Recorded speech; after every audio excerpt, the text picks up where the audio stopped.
just nibbling and eating, having a good time. I've already lost the cork out of the top here. Let's see if they work. Hello, welcome to WayPoint Survival. Today, we're going to take you camping where Horace Kephart loved to camp. Stay tuned. All right, so here we are, and we are driving into the Great Smoky Mountain National Park. Give you a little view of what it looks like out here. We have absolutely beautiful fall foliage. You kind of get a picture here. We got a little bit of traffic, but it's not too terrible. But it's going to be a beautiful time of year to do some camping. It's been a little rainy, so that's going to be a little bit challenging. But we're planning on going in around Bryson City, and we hope to find a good camp spot somewhere around Bryson Place, which is one of Horace Kephart's favorite camping spots. And here we have a little bear by the side of the road, just nibbling and eating, having a good time. And for all of you who are wondering why they are called the Great Smoky Mountains, it's because of all of the smoke-like fog and haze which hangs around the mountain peaks. The trail that we're on today, the Deep Creek Trail, leads to an area called Bryson Place. And this is an area that Horace Kephart spent many happy days, perhaps weeks, maybe even months, camping out there, enjoying the wilderness and the backcountry of his back of beyond, as he called it. So it's our privilege today to be able to go down these trails and see the very sights and scenes and the things in this beautiful time of fall. Here it's October down in North Carolina, and so the colors are on. We've got everything ready to go. We've got our Hungarian hobnailed boots on so we can navigate these slippery trails, and it is slippery. It was raining yesterday, it's been raining today, and it's supposed to start about 8 a.m. tomorrow and rain all day tomorrow. So we're just gonna see what we've got. We're gonna do the best we can. We're gonna try to film as much as possible. So come on along with us and let's have a great time.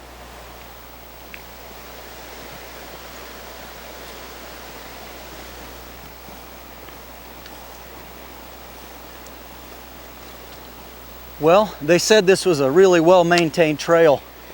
I think Horace Kephart would be very pleased. He really wanted people to have access to the wilderness so they could enjoy his back of beyond.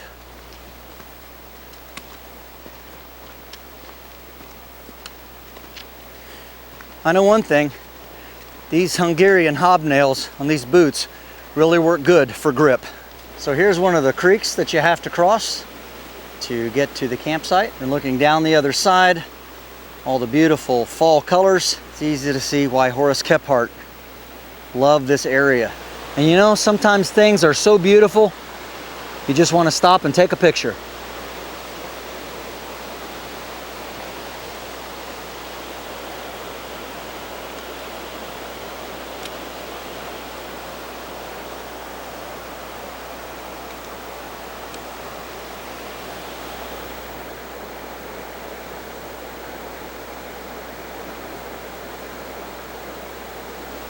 Well, I guess that's enough picture taking and gawking at the beautiful scenery. I've got to get to camp. Well, one thing's for sure, when you're out and about in the backcountry, sometimes you have to learn to improvise. I've already lost the cork out of the top here. It was attached to the chain, but evidently it has come loose. So I had to whittle a stopper and jam it in there from a piece of an old pine tree. But it's in there pretty good, and it doesn't leak too bad, so if I keep it upright, I'm going to be okay. And I don't know, maybe when I'm coming back tomorrow, maybe I'll find it on the trail or not. I said put another cork in it, but there you go, improvisation. Well, we are hiking up some pretty steep hills right now. You can see behind me there, and going pretty far straight up. So I don't know what the exact grade is, but it's pretty steep, and that's where we came from, right there. So starting to sweat a little bit. That's all right. Fortunately, where this camp is, there should be plenty of water close by, so even after we drink what's in the canteen, should be okay to go ahead and boil some more. Talked to the park ranger and they said that that would work okay. So here we go, uphill and downhill, and then uphill and downhill. I'm told that from here on out, it's pretty rugged, but that's okay. Well, here's a pretty little sight. The trail goes right across this little waterfall right here, on down to Main Creek down in there, and then the trail, after it crosses the creek here, going out and over that way. Well, it's been a long trip, and it's been very tiring, and I sure am glad for modern backpacks. That one does pull on the shoulders after a while, but we got a little clearing here, and we're going to use that for the George tent. I did talk to the rangers, and I told them I wasn't planning on camping in a designated area, so this is going to do for the night. We've got about an hour until dark, and it has started raining, so not a good thing. It's about 6:15, and it's been raining for almost 2 hours. So not a heavy rain, but just this light drizzly rain. So anyhow, I've got to hurry. I've got to get this up. So, all right, let's get her done.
Well, everybody, sorry for the difference in the quality of sound, but I don't have the lapel mic on. I'm just using the camera mic.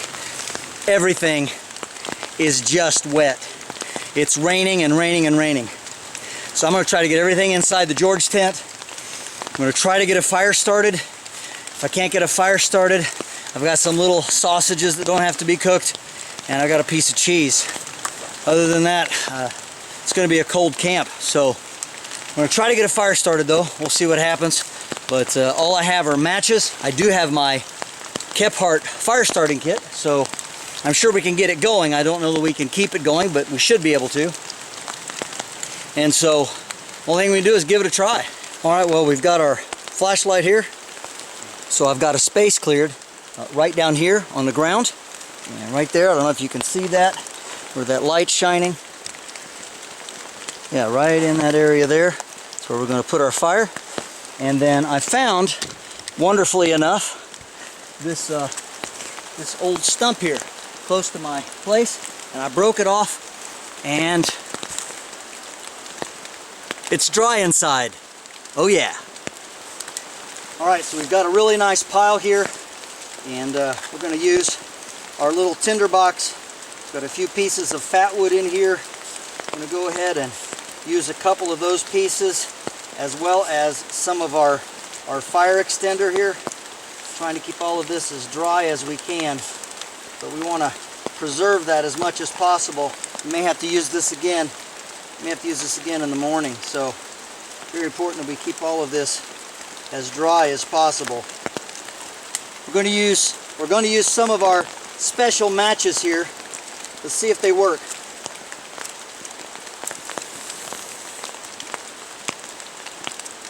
Yeah, that lit up pretty good.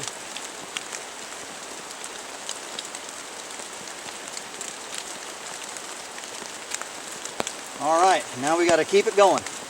Alright, well, you can see we got a blazing fire going. One match in wet conditions. Now we're going to light the candle and put it in the Stonebridge lantern so we can have a little bit of light around camp so that we don't use up our flashlight battery, because these don't last very long. Well, I was going to go ahead and just use a burning stick, but this stuff's so damp and you pull it out of the fire, it doesn't work. So I've got another match here.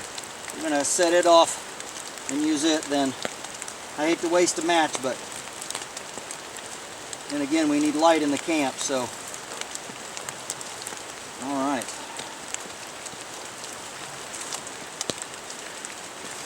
There you can see it. We have a Stonebridge lantern lit, so now we can have some light inside the tent. Just set this on the ground. It's going to illuminate things quite nicely.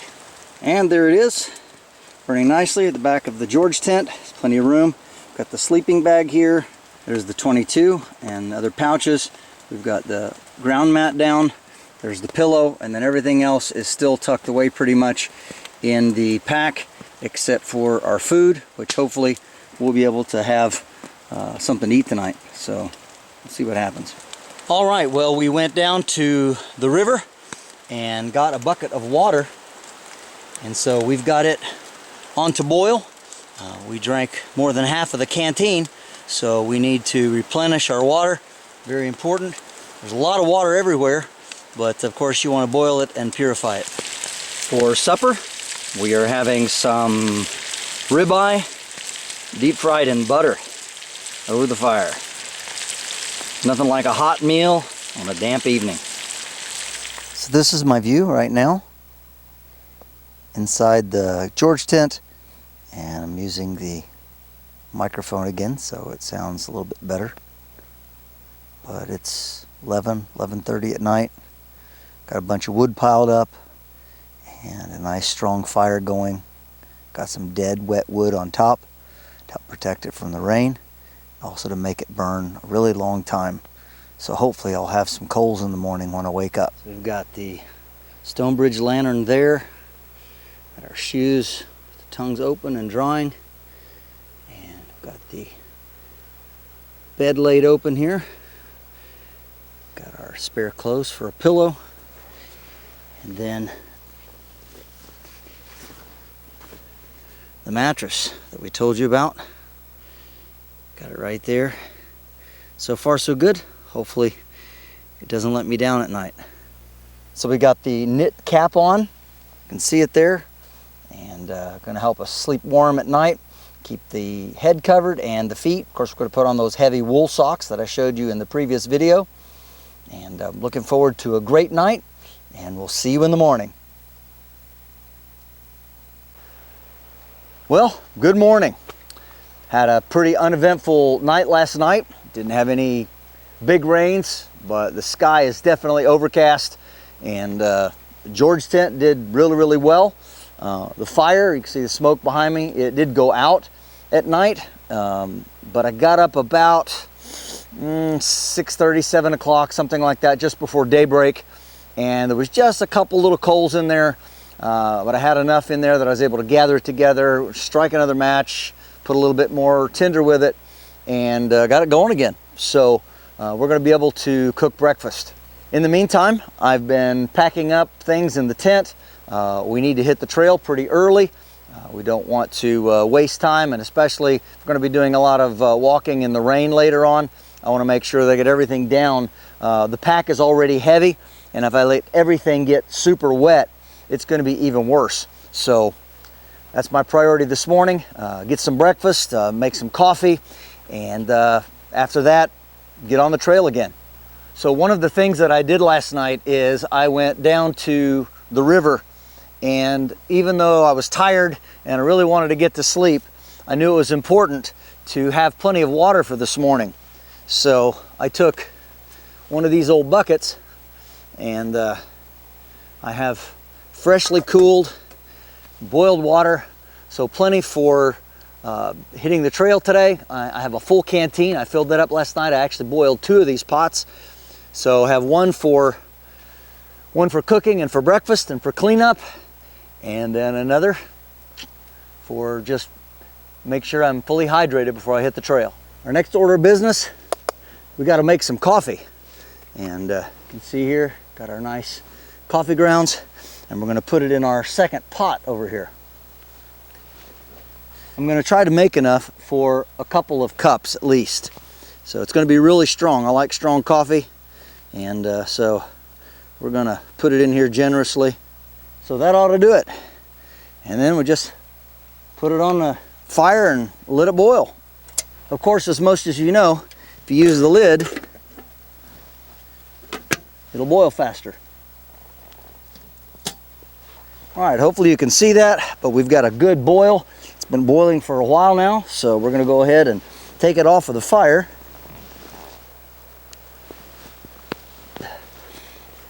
I had taken the lid off so that I could see what the coffee was doing down in there. So, and also to show you that it was boiling. Going to put a little bit of our sugar in here. Just sweeten it up just a bit. I can drink it black as well, but I do like a little sweetener. And just takes a little bit of that bitterness off sometimes. Then we're going to take some of our cool water, and we're just going to pour it in here to kind of settle the grounds a little bit and cool it down just a little, not much. All right, and here we go. Cup of coffee. Well, nice and black.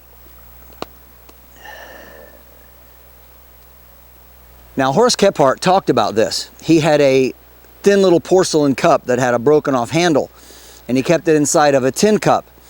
And he said many of the time it had slipped out of his fingers and fallen, and he was so afraid it was going to be broken. It was kind of the one comfort item that he allowed himself to take. It made absolutely no sense out in the backcountry and survival and camping and all of that, but it was just something that he liked and enjoyed. And the truth is, probably a lot of us have something kind of like that, but it has a couple of advantages. First of all, the porcelain doesn't tend to burn your lips as much, and it also allows a little bit of an insulator. And then also it gives you two separate drinking cups. So there's definitely some advantages to it. All right, let's check it out.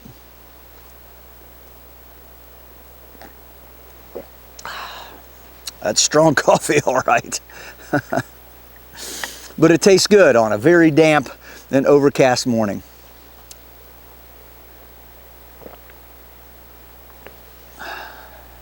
Well, the next order of business is to make breakfast.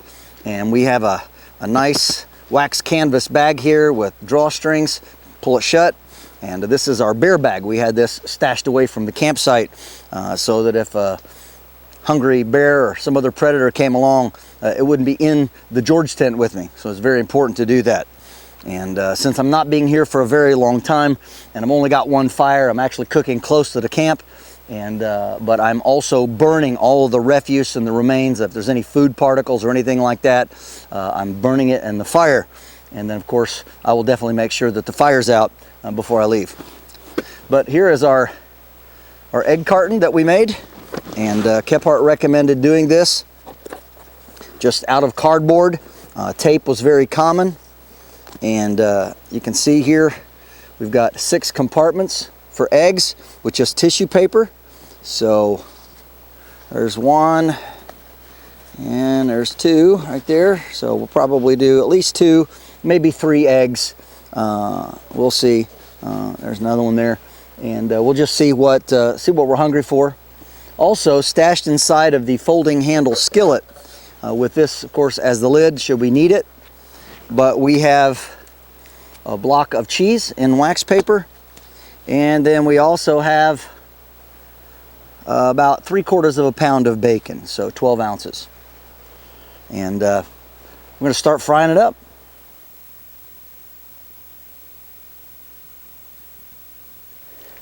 And we've got our bacon frying up real nice. Starting to come together. One of the problems that we're having with this fire is we don't have any hardwood. Everything that's around us, we have a lot of rhododendron, some pine, and just not a whole lot of stuff that we can burn, and everything is just super wet. So yeah, we've just been trying to get wet stuff dried out, so I have to cook while the fire's hot because it really doesn't hold coals very long. So while the bacon is cooking, kind of give you an idea of what the campsite looks like in the daylight, and just a place where I put up camp. You can see the air mattress I talked about last night. Again, just like Horace Kephart used, the one that's in the museum. And it does have this brass and steel valve, so it makes it fairly easy to blow up. Got a few things laid out and organized for breakfast. I keep my butter in that cocoa tin. There's the coffee there, of course the flashlight, and that little bag right there has got my fork and spoon in it. Of course we have our soap there and our salt and sugar and gloves, and then the tent bag is right there in the back. But it did very well. I was very happy with it, and overall it's a pretty good morning. All right, well, the bacon is super crispy. That's what you get when you're trying to film and cook over an open fire at the same time. I do like it crispy, but this is a little bit on the over crispy side, but that's all right, it'll taste good. All right, we're gonna set this right here, and then we're gonna do some eggs.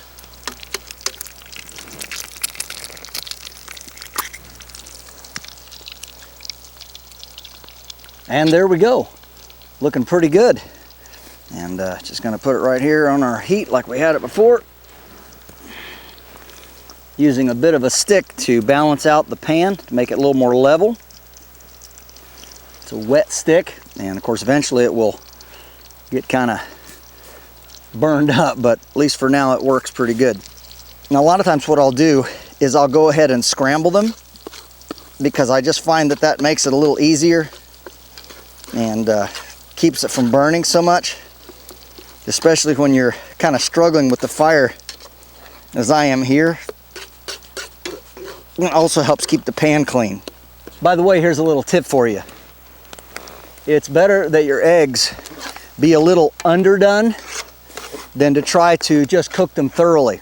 Now I generally like my eggs over medium, but as it is here, we have scrambled them, and they are done well enough. And of course we had a lot of bacon grease and butter and all of that to go in with it.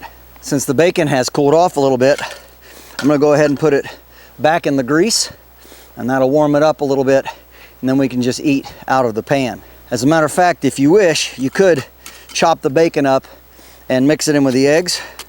That's acceptable too. And actually, one of the things that you have to be careful about is contaminating your food with your hands. So I know a lot of people treat bacon as finger food, but I've not been able to wash my hands. You can see there I've been handling firewood and cleaning up stuff, and so yeah, not exactly super clean. So if a person can use a fork and a knife and a spoon, you can keep them kind of clean.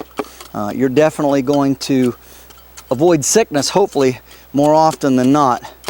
And that's another reason why I like scrambling everything. I just find it easier to scoop up and eat with a spoon or a fork than to try to make finger food out of it. All right, time to eat.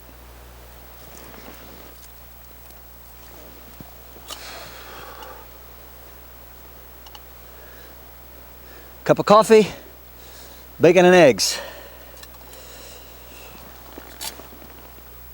Of course, it's always good to be properly thankful for our food.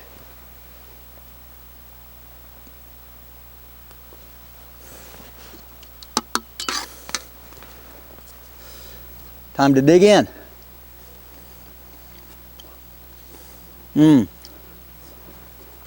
Absolutely delicious. Another thing that I'm grateful for is, even though they were calling for rain at 8 o'clock this morning, it didn't do it yet. So consider myself very blessed on that account.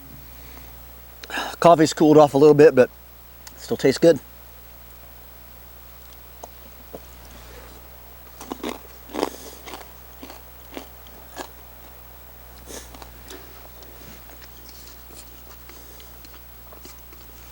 Well, folks, the rain has arrived. Sorry I didn't show you the cleanup and all of that, but we're taking the tent down. We've got the ground sheet over top of everything inside, and we're just trying to get on the trail. Today's my last day to be out here. I've got a very long walk back to the parking area, and this has been a beautiful trail, but unfortunately I think it's supposed to rain all day long, so I don't know how much more I'm going to be able to film.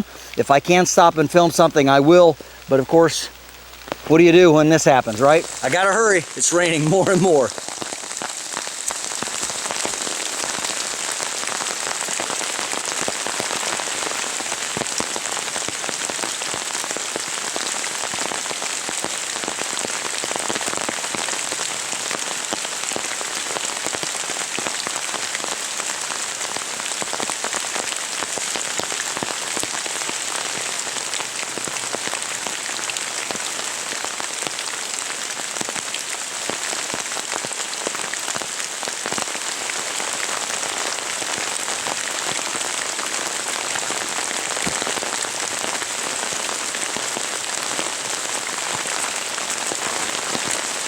All right, we finally got it all packed up and sitting there in the backpack, and it's time to hit the trail and head out. It is coming down. It's going to be a cold, wet trek back to the parking area. And for those of you who want to know about such things, yes, I did make sure that the fire is completely out.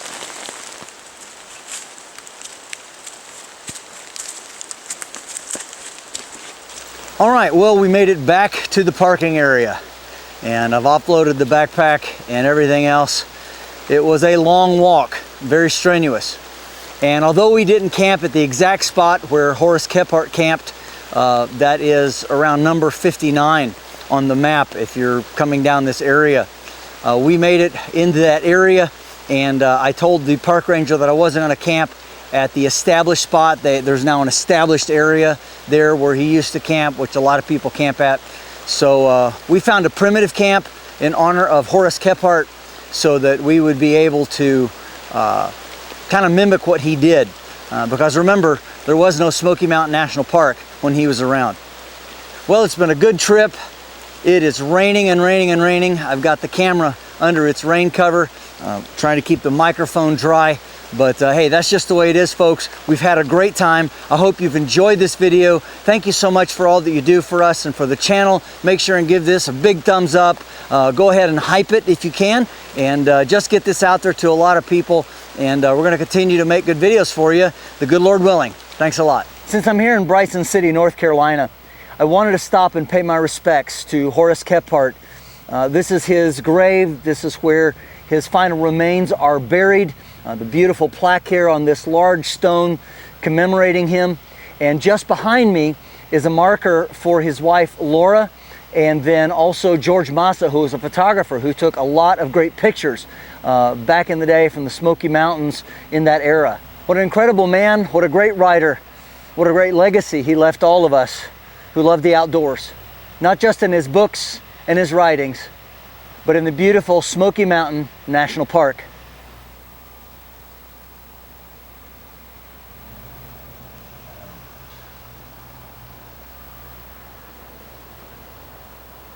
This is James Bender for WayPoint Survival. If you like this video, please give it a thumbs up.